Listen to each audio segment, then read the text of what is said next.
आज बाबा कहते मीठे बच्चे,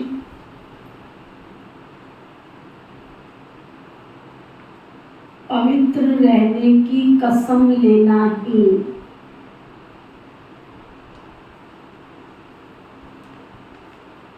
सच्चा रक्षाबंधन है।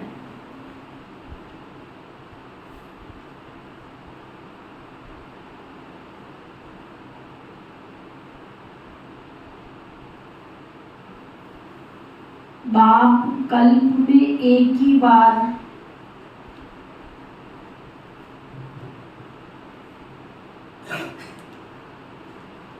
ये राखी तुम बच्चों को बांधते हैं।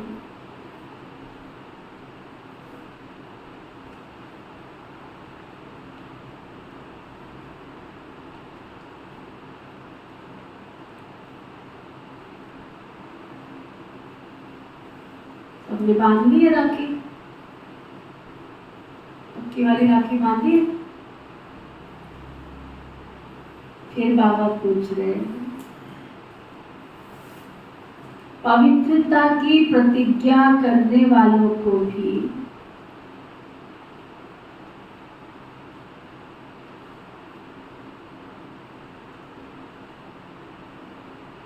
योग में रहने का इशारा क्यों मिलता है?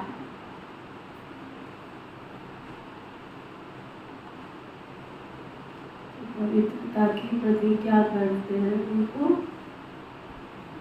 बाबा की याद में रहने का इशारा क्यों मिलता है?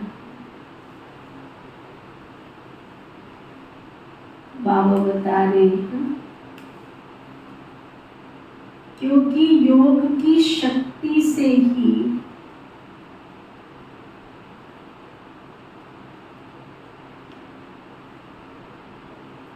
वायुमंडल को शांत बना सकते हो।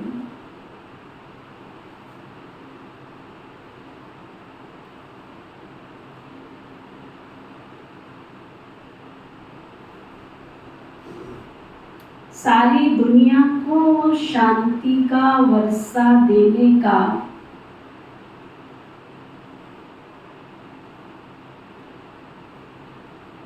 उपाय ही योग है।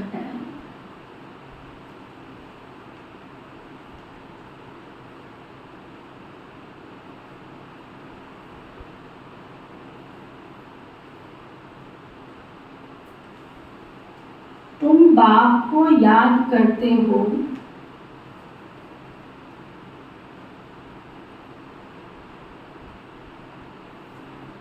विश्व में शांति फैलाने के लिए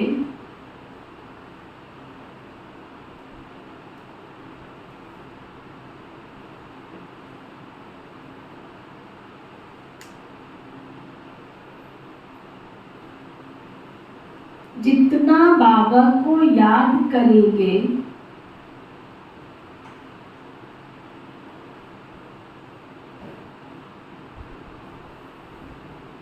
उतना माया का असर नहीं होगा।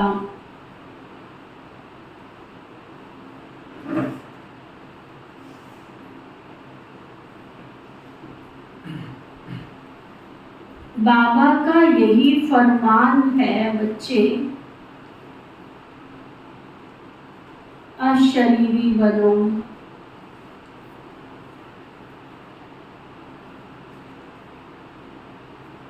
अशरीरी भव।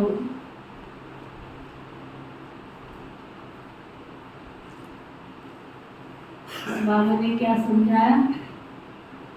नंबर 1, पवित्रता की सच्ची राखी एक कलप में एक ही बार बच्चों को बांधी जाती है। दूसरा, भले आपका जीवन पवित्र में है, धारणाओं युक्त है, परंतु फिर भी संगठन में योग की शक्ति का महत्व है। संगठन में योग करेंगे, बाबा की याद में रहेंगे तो विश्व में शांति का एकमात्र उपाय है बाबा की याद। गीत है, भैया मेरे राखी के बंधन को निभाना। शांति। बेहद के बाप का बच्चों के प्रति फरमान है कि अशरीरी होकर रहो। ये देह भी याद ना आवे, देह धारी भी याद ना आवे। अर्थात अपने को आत्मा निश्चय कर इन कर्म इंद्रियों से अपने को अलग समझो। ये शरीर डिपेंड करता ही है आत्मा के ऊपर। आत्मा नहीं है तो शरीर क्या करे? शरीर नहीं है तो आत्मा क्या करे? दोनों एक दूसरे के पूरक है। आत्मा है तो शरीर है, शरीर है तो आत्मा कर्म करे। आत्मा अलग हो जाती है तो शरीर कोई काम की चीज नहीं रहता, जिसको फिर जलाया जाता है।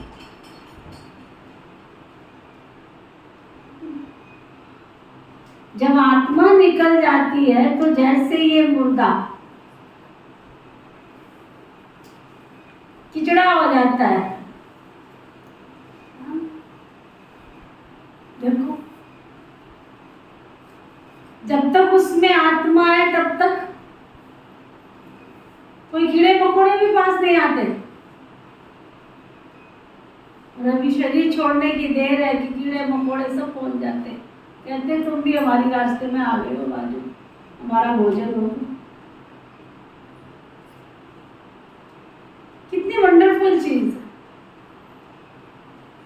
आत्मा निकलने की देर है कि शरीर बिल्कुल मिट्टी का बन जाता है, कीड़े मकोड़े भी आ जाते हैं। उनको भी पता है ये निर्जीव वस्तु पड़ी हुई है। किचड़ा हो जाता है, बाबा कहते हैं। किचड़ा होता है तो कहते हैं इस किचड़े को जला दो। आत्मा बिगड़ ये शरीर कोई काम का नहीं। तो अहम आत्मा इमॉर्टल है। ये शरीर जो पार्ट बजाने के लिए मिलता है ये विनाशी है।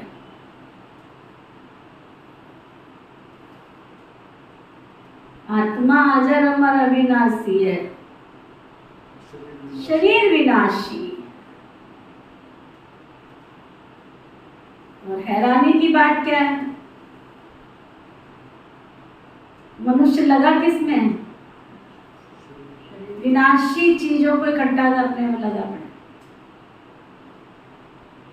ये भी एक संसार की बड़ी विडंबना है कि जिन चीजों के बारे में पता है कि ना ये कल हमारी थी, ना आज हमारी है, ना कल हमारी होगी, फिर भी जोड़ने में लगा पड़ा। हाँ, उपयोगी जीवन में उपयोगी चीजें अलग बात है। दादी प्रकाश मणि जी थे, बहुत प्यार से समझाते थे, आई वेल के लिए थोड़ा बहुत रखते हो, रखो, छुट्टी है। परंतु तुम तिजोरियां भरते जा रहे हो, किसके लिए?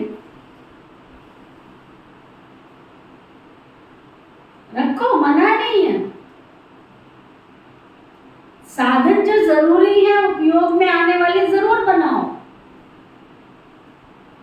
और बेमतलब के बाजार में जाए अच्छा लगा इसलिए उठा के ले आए।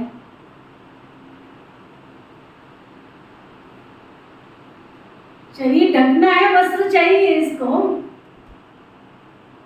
इसका मतलब ये तो नहीं है इकट्ठे ही करते जा रहे हो। चलो, चप्पल जूते हैं, एक अंदर का रख लो, एक बाहर का रख लो, एक जूता रख लो। लगता है कि चलो एक स्लीपर हो गया घर के लिए, एक स्लीपर हो गया बाहर के लिए। कभी जूता पहनने का मन करता है तो जूता है, लेकिन जितनी ड्रेस उतने जूते चप्पल। क्या है? किसको दिखा रहे हो? किसको दिखाना और किसको दिखा रहे हो? तो ये संसार की सबसे बड़ी एक विडंबना है।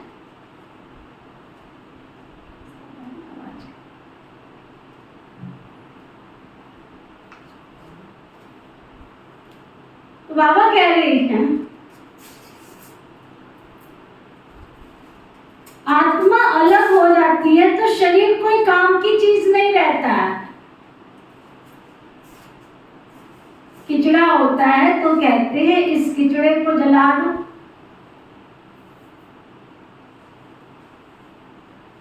आत्मा बिगर ये शरीर कोई काम कर रही है। अहम आत्मा इमॉर्टल है।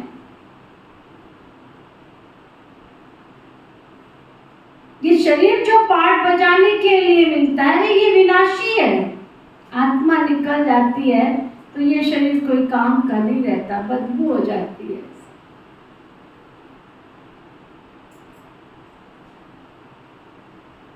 शरीर बिगर आत्मा साइलेंस रहती है। बाप समझाते हैं तुम्हारी आत्मा का स्वधर्म है साइलेंस। शरीर बिगर आत्मा साइलेंस रहती है। बाबा समझाते हैं तुम्हारी आत्मा का स्वधर्म है साइलेंस, शांति।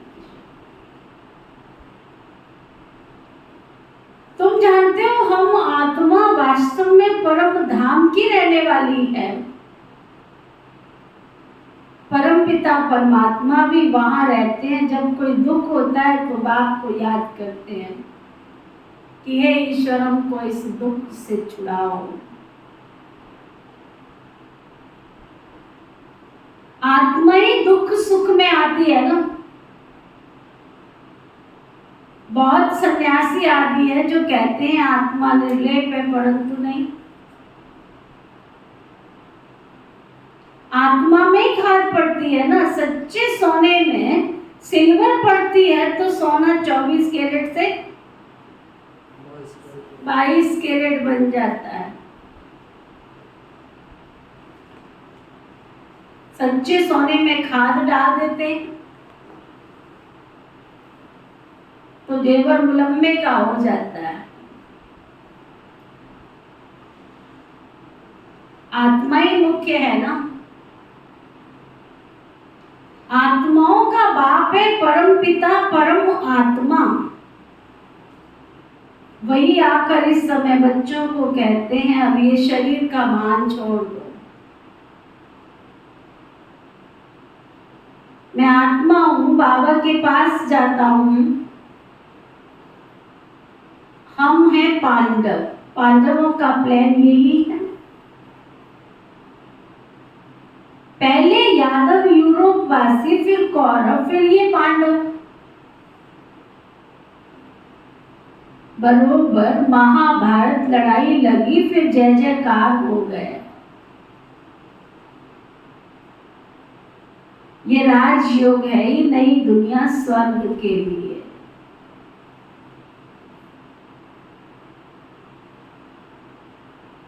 पांडवों की जय जयकार हुई और सब खलास हो गए। तो जय जयकार होती है सतयुग में। स्वर्णिम सवेरा भारत का जब आएगा तो एक तरफ हाहाकार और दूसरी तरफ जय जयकार हो। राखी का त्योहार भारतवासी मनाते, राखी बांधते हैं। अब ये बच्चे जानते हैं राखी एक ही बार बांधते हैं बाबा आकर के, जो फिर हम 21 जन्म तक पवित्र रहेंगे। इतना पक्का धागा बांधते हैं 21 जन्म तक आत्मा बिल्कुल प्योर रहती है, पवित्र रहती है। तो जरूर कलयुग अंत में राखी बांधने वाला चाहिए। राखी कौन आकर के बांधते हैं? कौन प्रतिज्ञा कराते हैं तुमको? स्वयं बाप और जो उनके वंशावली ब्राह्मण है, सच्चे सच्चे ब्राह्मण तो तुम हो ना, सच्चे सच्चे ब्राह्मण तो तुम हो ना, सच्चा सच्चा आशीर्वाद देने वाले के जन्म का अधिकार प्राप्त कराने वाले तो तुम हो ना। ब्राह्मण ही राखी बांधते हैं, बहन भाई को बांधे, ये भी झूठी बनावट है।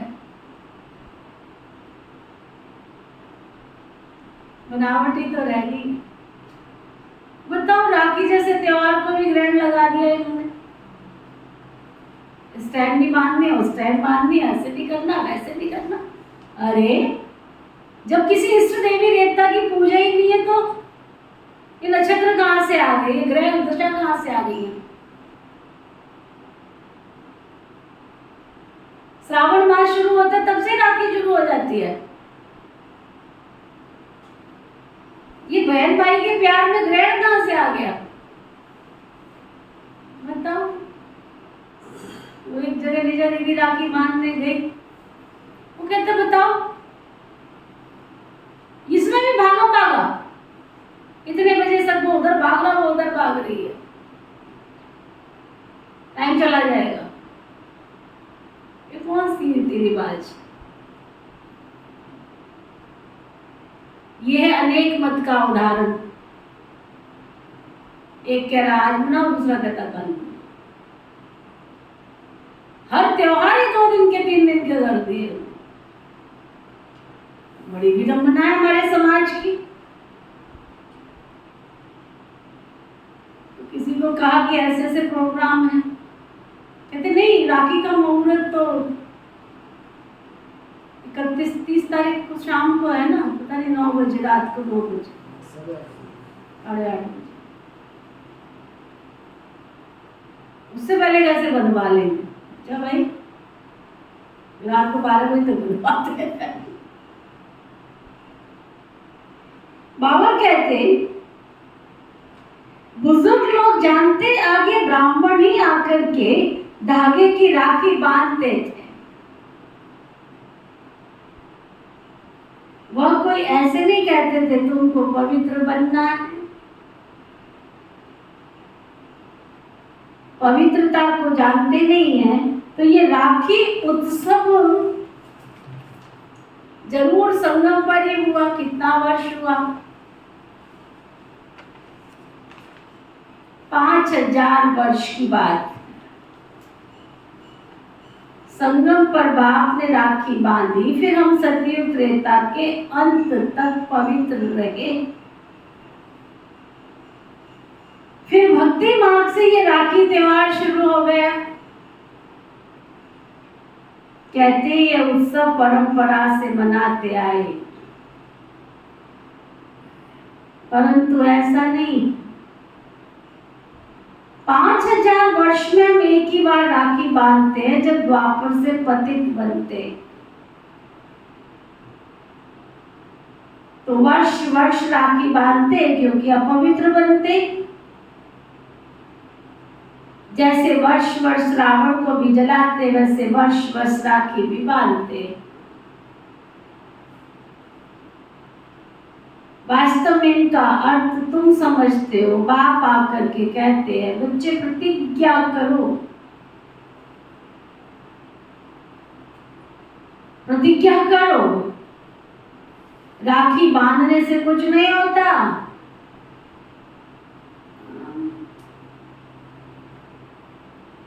राखी बांधने से कुछ नहीं होता, प्रतिज्ञा करो। ये तो कसम उठाया जाता है ना कि बाबा हम अभी पवित्र रहेंगे। तो ड्रामा में इन उत्सवों का विनोद है। सतयुग त्रेता में राखी बांधने की कोई दरकार ही नहीं रहती, वहां राखी उत्सव होगा।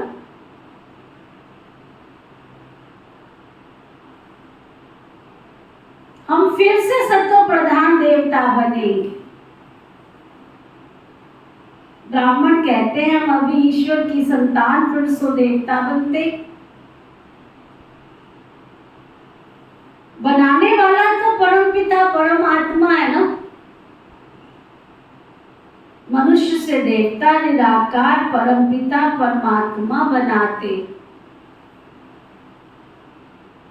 मनुष्य तो बना नहीं सकता, उन्होंने मनुष्य का नाम डाल दिया। श्री कृष्ण को भी द्वापर में ले गए हैं, तुम पतित से पावन कलयुग के अंत में बनते हो, फिर सतयुग में आना है। अगर द्वापर में आए तो कलयुग का नाम गुम हो जाना चाहिए, ये रॉन्ग बात है। जब रॉन्ग हो तभी तो बाप आकर के राइट बनावे। अभी तो सब क्या, अभी तो सब झूठे हैं। झूठी माया, झूठी काया,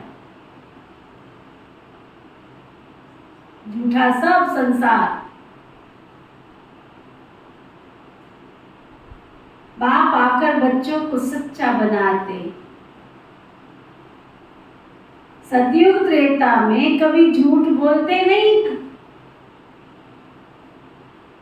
सचमुच झूठ की भी बड़ी हद तक। रोज बाबा पढ़ाता है, बचपन से पहले क्लास, जब जन्मे थे ना तब से जिन माँ बाप ने जन्म दिया वो भी पढ़ाते हैं, लेकिन वो भी सच कभी बोलते नहीं। बच्चे को जरूर सिखाते थे, झूठ बोलना पाप है, तेरे घर में सांप है, झूठ नहीं बोलना। बच्चे पे असर क्यों नहीं हुआ? खुद ही नहीं अमल कर रहे।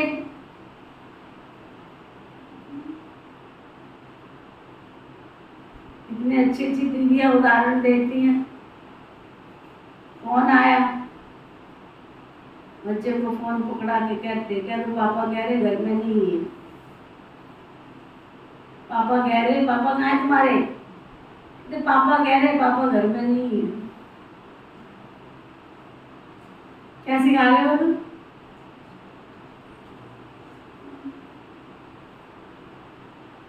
कई जगह देखा जाए तो मनुष्य के जीवन में चरित्र की जो हानि हुई है, भ्रष्टाचार की जो नींव पड़ी है, वह कहीं ना कहीं माता पिता जिम्मेवार। उनका झूठ का व्यवहार, उनकी चालाकी का व्यवहार, लड़ाई झगड़े का व्यवहार बच्चे के अबोध मन पर छाप डाल देता है। फिर कहते हैं हमारा बच्चा तो कहना नहीं मानता। कहना कैसे माने?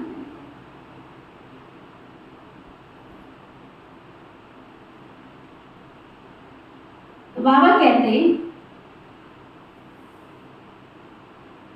झूठी माया, झूठी काया, झूठा सब संसार। सतयुग त्रेता में तो कभी झूठ कोई बोलते नहीं। यहाँ तो पाप करते करते झूठ बोलते रहते।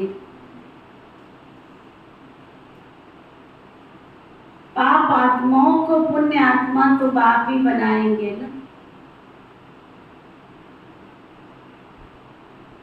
जैसे दीपमाला पर सारे वर्ष का हिसाब किताब चुकू करते हैं ना, तुम्हारा भी फिर आधा कल्प का जो पापों का खाता है वो भस्म होकर पुण्य का खाता तुम अभी जमा करो। लास्ट वर्थ है तुम्हारा।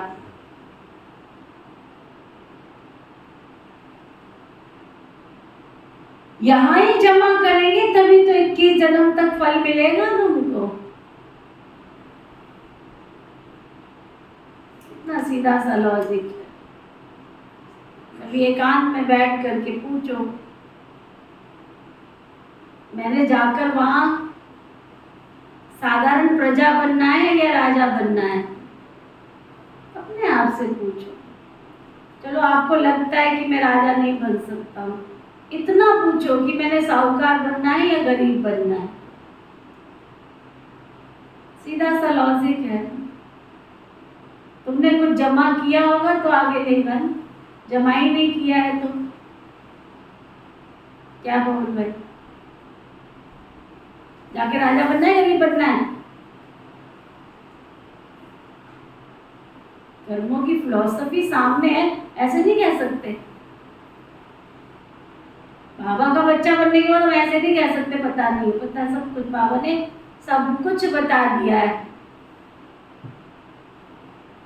कर्मा खेती नाम का जो बीजा सुख है, ये कर्म की खेती में जो बीज बो रहे हैं उसी की फसल हमको काटनी है आगे। तन लगाओगे तन स्वस्थ मिलेगा, मन लगाओगे मन खुशियों से नाचेगा, धन लगाओगे तो कुबेर का खजाना मिलेगा, लगाया है नहीं तो मिलेगा कहां से? नेचर का लॉ है, एक आम की गुठली डालते हो तो हजारों आम दाने पर दाने, पता नहीं कितनी पीढ़ियां तक वो चलता रहता है। तुम ये मत भूलो, तुम्हारा भी एक कर्म का फल अनेक जन्मों तक चलता रहता है। पाप किया तो भी, पुण्य किया, हर कर्म का परिणाम। ये मत कहना मैंने उसके कारण किया था, जिसने किया है उसको ही भुगतना पड़ेगा, जिसके साथ किया है उसके साथ ही भुगतना पड़ेगा। तुमने 2 मिनट किया था 2 मिनट का, तुमने 10 मिनट किया, जब तक किया है ना तब तक मिलेगा। कितना सिद्धांत है, जो करोगे वही भरोगे, जैसा करोगे वैसा मिलेगा, जिसके साथ करोगे उसके साथ हिसाब बन रहा है, जितना करोगे उतना मिलेगा। और जब तक करोगे,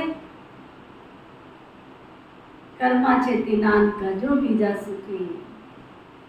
ये कर्म का सिद्धांत सृष्टि में परमात्मा ने जो दिया है ना, बहुत अचूक राम बाण जिसको कहते हैं, ये राम बाण है।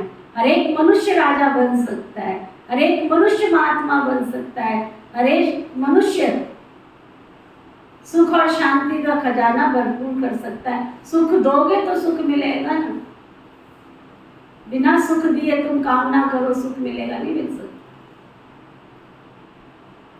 कहीं आके कहते हैं हमारी बहू उनको सुख नहीं देती है, तुमने बहू को दिया ही नहीं होगा तो मिलेगा कहां से? बड़ा एक सीरियल चला था, लोग आके सुनाते थे, मैंने देखा नहीं, मुझे पता नहीं, क्योंकि सास भी कभी बहू थी। बड़ा लंबा चला टीवी, लंबा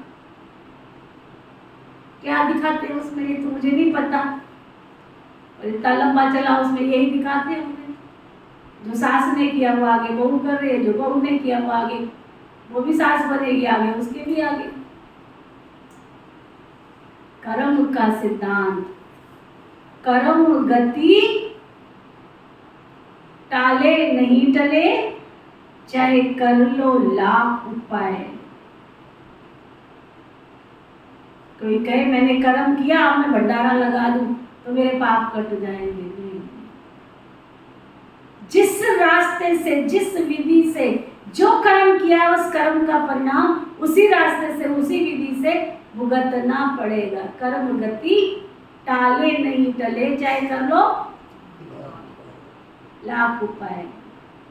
इसलिए बाबा रोज मुरली में कहता है, बच्चे ये झूठी माया झूठी काया, ये झूठ मत बोलो, झूठ मत बोलो सजन रे, झूठ मत बोलो, खुदा के पास जाना है। जिसके लिए तुम झूठ बोल रहे हो तो आगे क्या कहता है, ना हाथी है ना घोड़ा है वहां, तुम्हारी 50 लाख की, तुम्हारी 10 लाख की, तुम्हारी 20 लाख की गाड़ी से नहीं तुमने जाना, देखा नहीं अभी विनाश में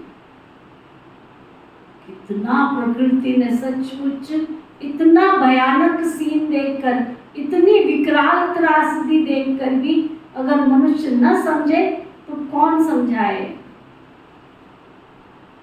गाड़ियों का तो ऐसा खिलौना बना इस बार, ऐसे में नहीं जैसे माचिस की डिब्बियां जा रही है, लाखों लाखों की गाड़ियां, जो पैदल नहीं चल सकते थे वो गाड़ियों में बैठ के, चलानी भी नहीं पड़ रही, आप ही जा रही। नशा मत करो, किसी भी चीज का नशा मत करो। अकड़ किस बात की, क्या आता है उसमें लाइन, अकड़ किस बात की प्यारे?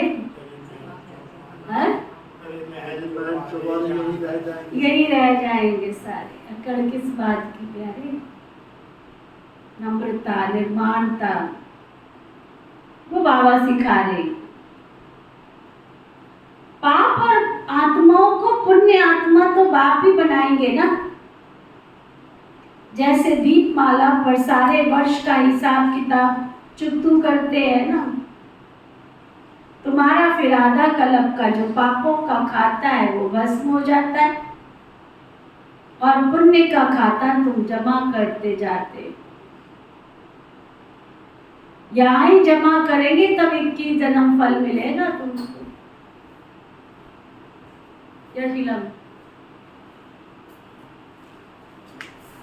यहाँ ही जमा करेंगे तो 21 जन्म तुम्हारी प्रारब्ध जमा हो रही है। बाबा को याद करने से ही तुम्हारे विकर्म विनाश होंगे। नया कोई पाप मत करना।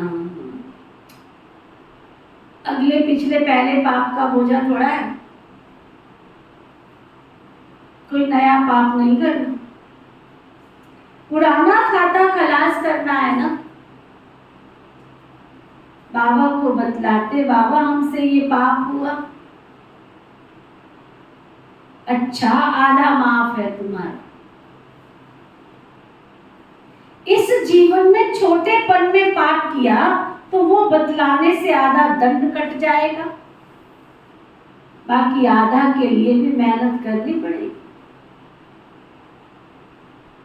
इस जन्म की जीवन कहानी से आगे का पता भी पड़ जाता है, क्योंकि संस्कार तो लेके जाते हैं, फिर उनकी अवस्था का पता पड़ जाता है। ये तो समझते दिन प्रतिदिन हम नीचे ही गिरते आए।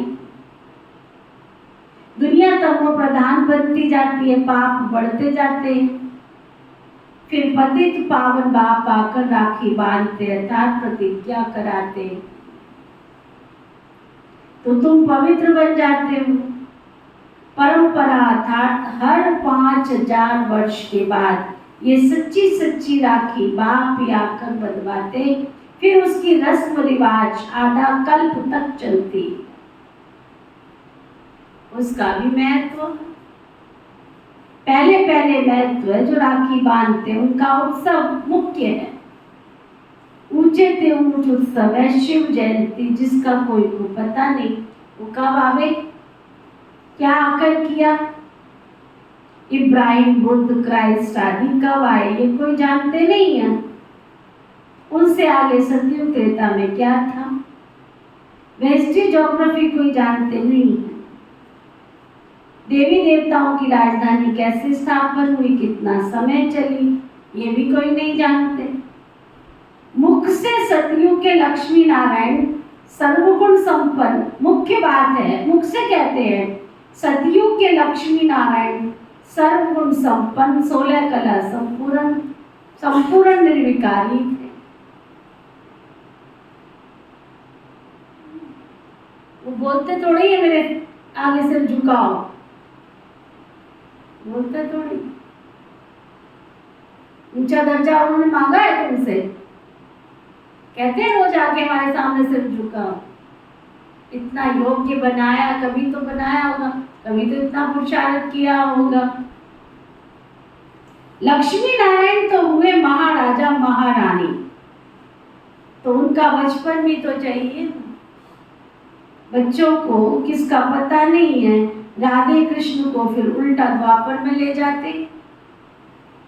ये सब मनुष्यों की बहुत कल्पना है। सदियों की आयु में लाखों वर्ष लिख दी है, इतनी तो नहीं होनी चाहिए। खुद भी समझते हैं 3000 वर्ष पहले, क्राइस्ट से पहले बरोबर देवी देवताओं का राज्य था। तो फिर सदियों को इतने वर्ष क्यों देते हैं, सहज बात है ना। परंतु माया पत्थर बुद्धि बना देती है, जो बिल्कुल भूल जाते कि हम देवी देवता थे। नंबर वाली जब नारायण बनता है तो उनको ये ज्ञान नहीं होता ये ज्ञान फिर प्रायलोक हो जाता है। बाबा कहते हैं अभी तुमको ज्ञान देता हूँ मनुष्य से देवता बनाने का। देवता बन गए फिर क्या? देवता बन गए, डिग्री मिल गई, फिर क्या करेंगे? फिर सिखलाएंगे। तो राखी उत्सव भी तुम जानते हो, ये उत्सव वर्ष वर्ष होते हैं। कुंभ का मेला, सागर नदी का मेला भी बड़ा भारी लगता है। सागर और ब्रह्मपुत्रा नदी का मेला मशहूर है। सागर तो बाप है, उससे पहले ये ब्रह्मपुत्रा निकली, फिर वृद्धि होती जाती।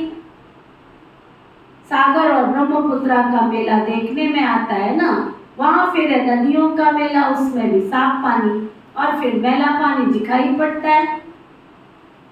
वहां भी हर वर्ष मेला लगता है। वर्ष वर्ष जाकर पतित से पावन बनने का स्नान करते हैं। अभी तुम संगम युग पर हो, बरोबर इस समय तुम ज्ञान सागर से आकर मिले। ये है संगम युग का सुहावना समय, जबकि तुम आत्माओं को परमपिता परमात्मा समझाते हैं। तुम्हारा मिलन परमपिता परमात्मा के साथ होता है। तुम बच्चे जानते हो जो भी पर्व मनाए जाते हैं वो सभी अभी के हैं। आज क्या है?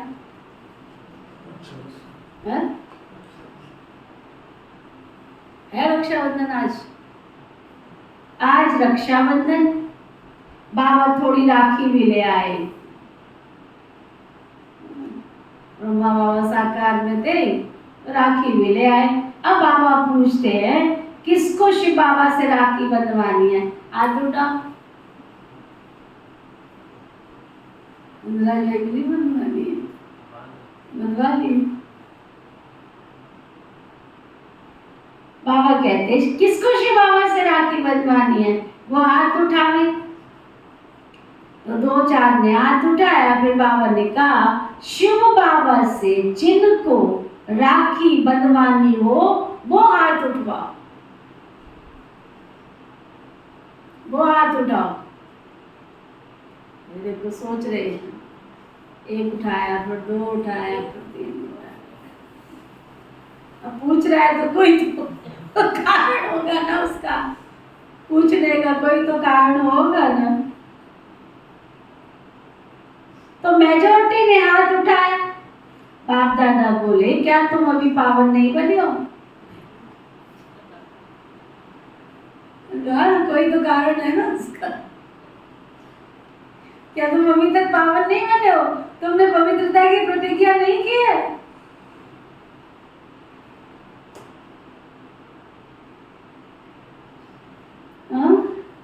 जो तुम राखी बंधवाते हो।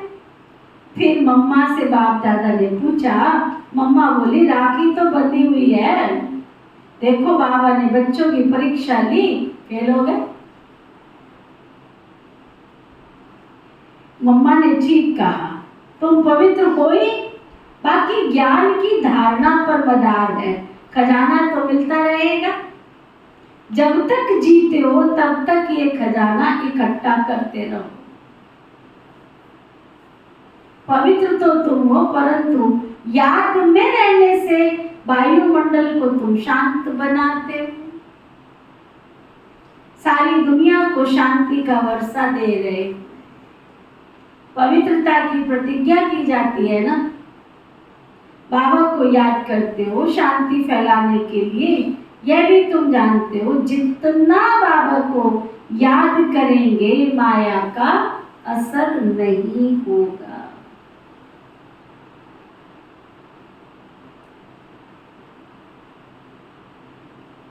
माया के तूफान भी आते हैं।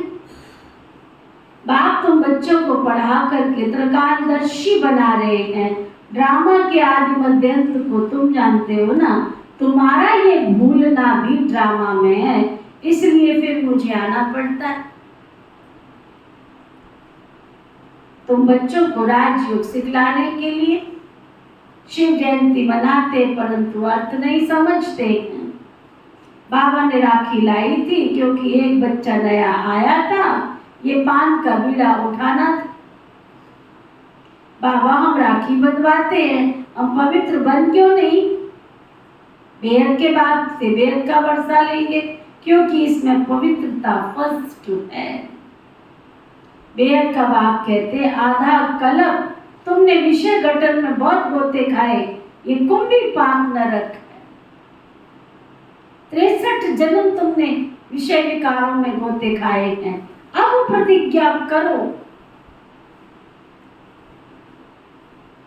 बाबा हम पवित्र दुनिया में चल जरूर सुख का वर्षा लूंगा, परंतु हिम्मत देखते नहीं है। ये ज्ञान मान सरोवर है, जहां तुम बैठे हो ये क्या है? ज्ञान मान सरोवर है। इसमें ज्ञान स्नान करने से मनुष्य स्वर्ग की परी बन जाते। देखो बाबा का ज्ञान सुनते सुनते रेगुलर क्लास करते, अन्न शुद्धि की धारणा करते, चेहरा ही बदल जाता है। दुनिया के भिखारी लोगों का चेहरा देखो, बाबा के रोज क्लास करने वालों का चेहरा देखो, और जो आते आते ज्ञान छोड़ने लगते हैं उनका चेहरा देखो, ऑटोमेटिक चेहरे से चमक गायब होती चली जाती। तो बाबा कहते हैं ये ज्ञान मान सरोवर है, इसमें ज्ञान स्नान करने से स्वर्ग की परी बन जाते हैं।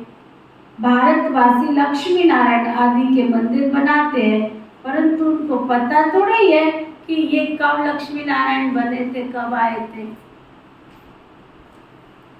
सब अंधश्रद्धा की बात।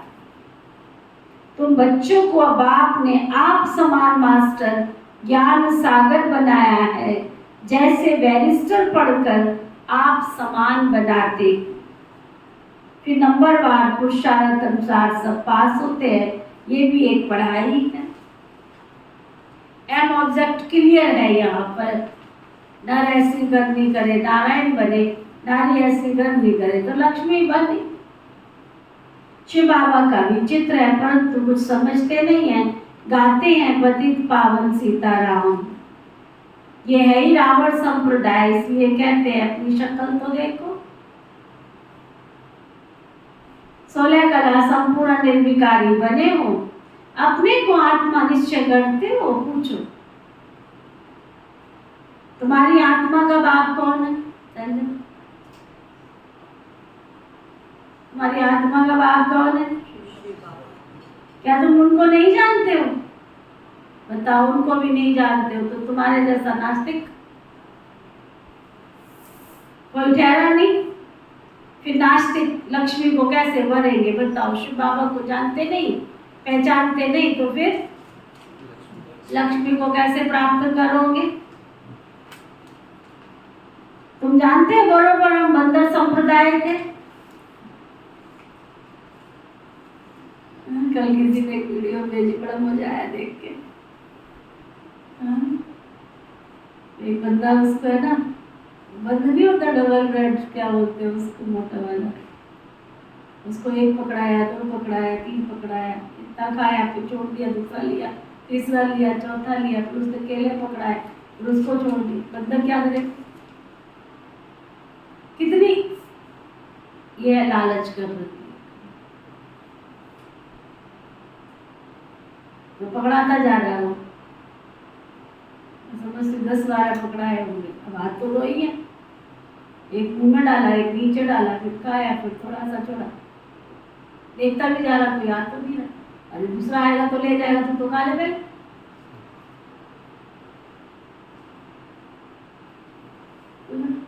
तू तो खा ले। बाबा कहते तुम कौन थे? बंदर संप्रदाय। जिस समय लालच आ जाए ना, उस समय समझ लो मेरे अंदर बंदर की आत्मा प्रवेश कर गई।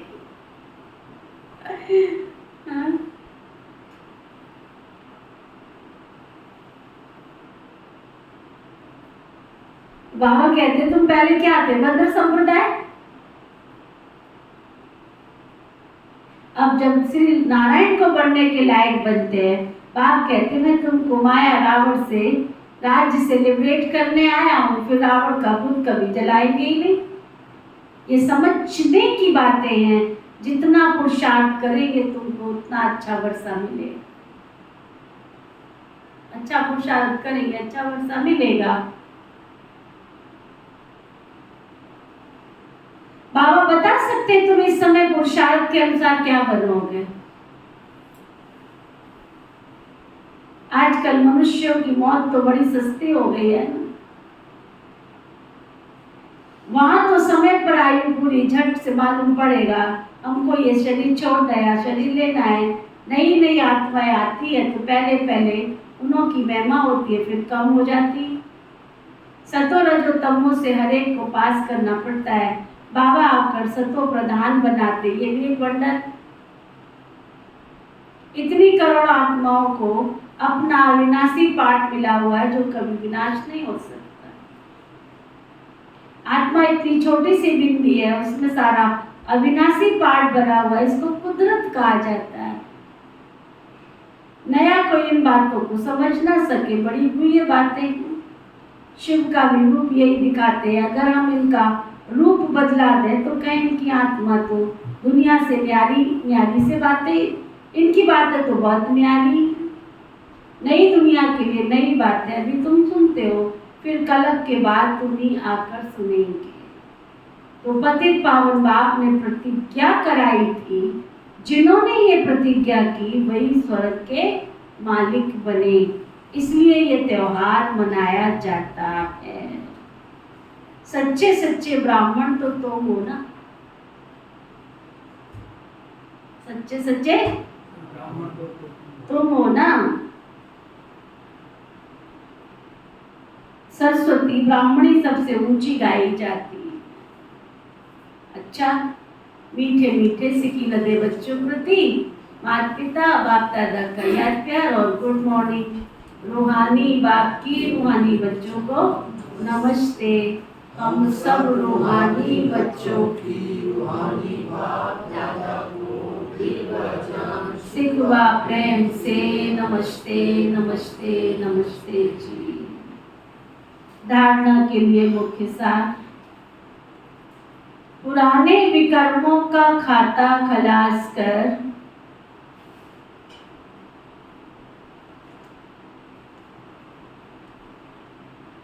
पुराने विकर्मों का खाता खलास कर पुण्य का खाता जमा करना है।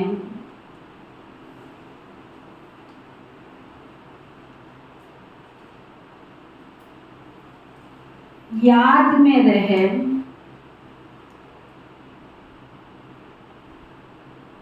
शांति का वायुमंडल बनाना है।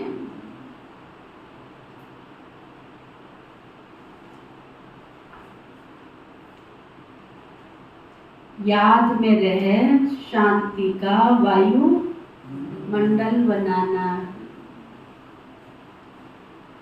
पवित्रता की प्रतिज्ञा कर पवित्र रहने की सच्ची राखी हर एक को बांधनी, हर एक को बांधनी, हर एक।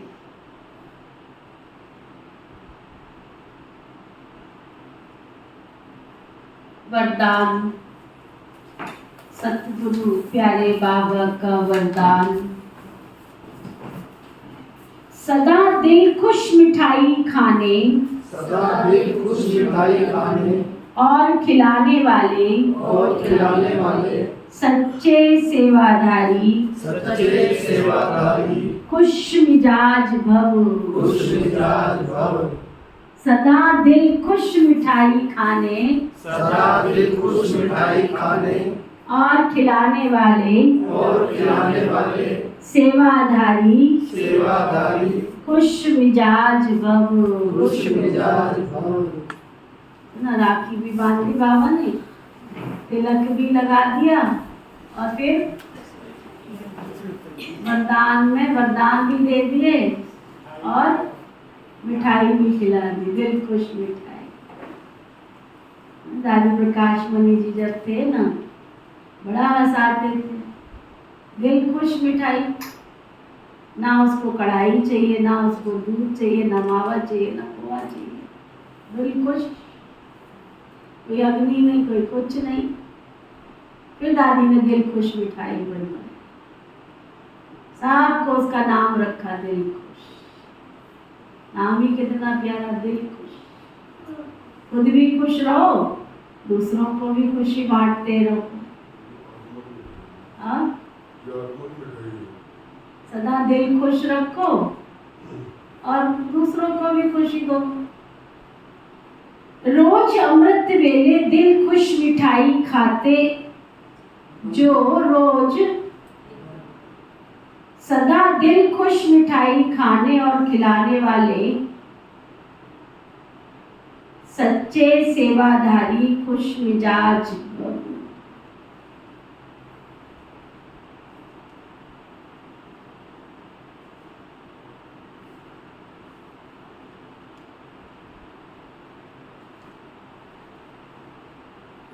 जो रोज अमृत वेले दिल खुश मिठाई खाते हैं, वे स्वयं भी सारा दिन खुश रहते और दूसरे भी उनको देखकर खुश रहते। ये दिल खुश की खुराक कैसी भी परिस्थितियों को छोटा बना देती, पहाड़ को रुई बना देती। तो यही स्मृति रखो कि हम दिल खुश मिठाई खाने और दूसरों को खिलाने वाले, रोने की परिस्थिति में भी मन सदा खुश रहे, तब कहेंगे खुश मिजाज। उनके चेहरे से भी सेवा होती है, उनकी मूर्त ज्ञान की सीरत को प्रत्यक्ष करती। स्लोगन, जिसके हर संकल्प से अनेकों को श्रेष्ठ जीवन बनाने की प्रेरणा प्राप्त हो, वही पुण्य आत्मा। कितना मीठा स्लोगन। आपको देखकर किसी के जीवन में परिवर्तन आता है, कोई श्रेष्ठ लक्ष्य की ओर चलता है, कोई उच्चता के शिखर पर चढ़ता है, यही तो पुण्य आत्मा है। मैं बैठ के सोच रही थी, मैंने कहा मनुष्य को जीवन जीने के लिए क्या चाहिए? क्या चाहिए? सिर्फ रोज बैठ के मनुष्य ये चेक कर ले अपने आप में कि जीवन जीने के लिए पुण्य का अकाउंट चाहिए, और मेरे पास पुण्य के अकाउंट में कितना पड़ा है वो चेक कर ले। आपने किसी को सुख दिया होगा तो सुख मिलेगा, प्यार दिया होगा तो प्यार दिया होगा, भोजन दिया होगा तो भोजन मिलेगा, वस्त्र दिए होंगे तो वस्त्र मिलेगा, धन दिया होगा तो धन मिलेगा। ये बड़ी गहरी फिलॉसफी है। इसलिए हिंदू संस्कृति में 14 प्रकार का दान दिखाया गया है। मनुष्य जीवन जीने के लिए 14 प्रकार का दान, धनवान बनने के लिए, महाराजा बनने के लिए 14 प्रकार का दान अगर करोगे तो तुमको उसी अनुसार मिलेगा। कई बच्चे पैदा होते हैं, है ना, उनके माता पिता एक जोड़ा ड्रेस भी नहीं बना पाते, और कई बच्चे पैदा होते हैं दिन में 8 बार कपड़े चेंज किए जाते हैं, 10 बार चेंज किए जाते हैं। पीछे वस्त्र दान करके आए तो वो कोटा कहाँ से पूरा होगा उसका? बड़ी गहरी फिलॉसफी। तुमने जो किया है वो तुम्हें मिलेगा, रिटर्न में आएगा, उतने ही फोर्स से आएगा। इसलिए हर प्रकार का दान चाहिए। भूदान, अगर तुमने जमीन दान की होगी तो भविष्य में लैंडलॉर्ड बनोगे, नहीं करी है तो कहाँ से बनोगे? ठीक है, आपके पूर्वजों ने की, आपको मिल गई, लेकिन आपका भविष्य, जब आपने भूदान किया ही नहीं तो कहाँ से मिलेगा? भूदान का महत्व भी है। वस्त्रदान का महत्व भी, अन्नदान का महत्व,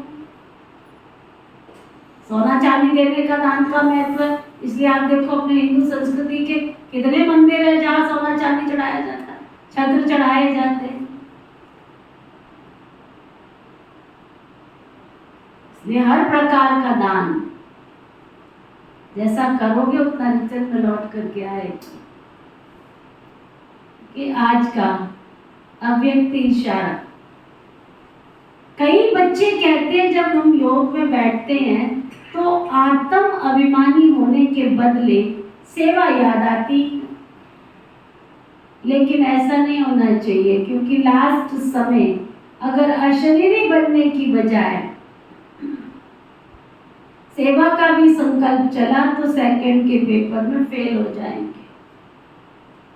उस समय सिवाय बाबा के निराकारी, निर्विकारी, निरअहंकारी और कुछ भी याद ना आए। सेवा में भी साकार में आ जाएंगे। इसलिए जिस समय जो चाहे वो स्थिति हो नहीं तो धोखा मिल जाएगा ना। जिस समय जैसी स्थिति होनी चाहिए और अगर मेरी स्थिति उसके अनुसार नहीं हुई तो समय और परिस्थिति से क्या करेंगे, धोखा खा लेंगे। ओके, ओम शांति।